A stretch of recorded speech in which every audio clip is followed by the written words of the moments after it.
All right, we've got the cradles and the rear cross member. The issue I'm going to have is this rear cross member is set up to be a weld-on cross member. And obviously when he did his, he powder coated his frame.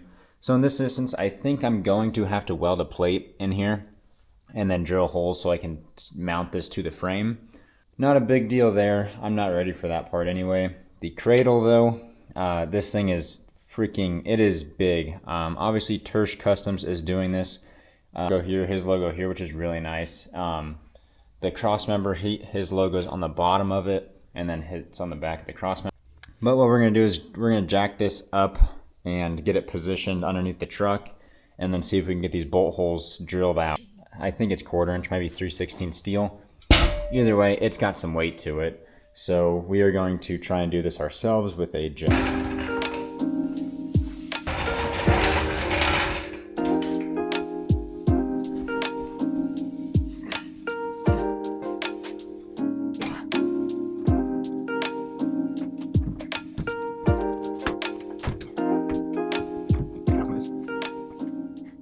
I will need to cut out some of this cab mount here because I've got a gap I need to come up right there, which isn't a big deal.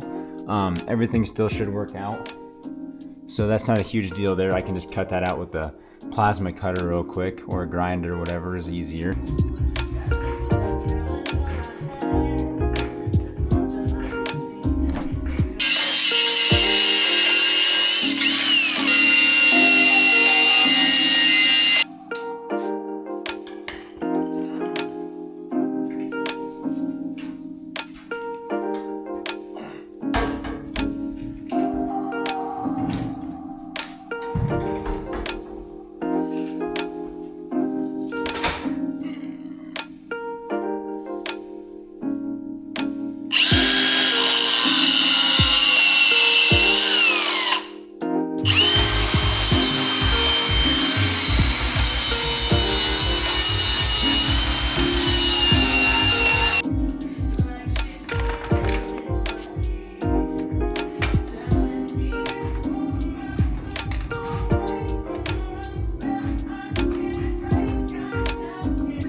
We got the cross member on and it looks sick. I don't want to drop it because I don't have the bolts tight, but you get the idea here. Obviously these axles will be 5 inches higher, which means this truck will sit 5 inches higher at ride height and then an additional 7 inches. So it will be, in theory, a foot taller than this. So this cradle should look really proportionate. We'll be obviously doing the other side, mirroring it. I'll have to cut out the thing again and then clean it up. And then the cross member, I need to plumb this down, make sure my axle is still set because things may have gotten bumped or whatever, but I need to plumb down, then get this cross member set in place. I am gonna have to get 1/4 inch plate or 3/16 plate, whatever this is, and then I will have to put it inside of here, which might be a little tricky, but we should be able to get this figured out there. Overall though, it's gonna look nice. Don't mind the goofy hair. I took this overlay off. This looks cool with the dust, but I took this overlay off. I'm gonna take this overlay off as well, and then just so I don't risk damaging them at all when I weld these plates in on the sides. So come on.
We'll see if he can just keep moving on his end as far as the rear truss, front truss, and the front cross member. Once we get those, then I think it is measuring for the cradle bars. So we'll see. But anyway, thanks for watching, guys.